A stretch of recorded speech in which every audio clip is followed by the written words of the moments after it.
Hello everyone, welcome to my YouTube channel, and in this video I'm going to show you how you can clear cache from your apps on iPhone. So let's start the video.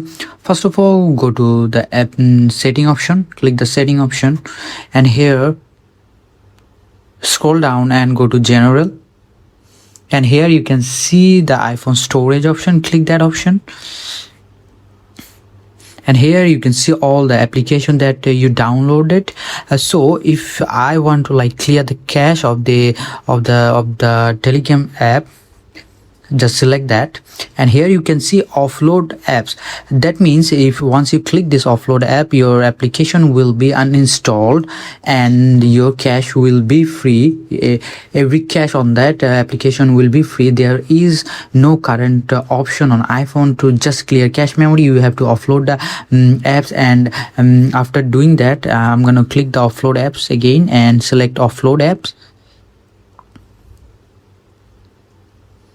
As you can see, the application is offloaded. That means all the clear cache memory has been cleared. If you want to re-download or reinstall the app, just simply click the reinstall app, and your application will be reinstalled, and all the previous cache memory will be deleted. So this is the video, and I hope this is a helpful video for you guys, and I will catch you in the next one.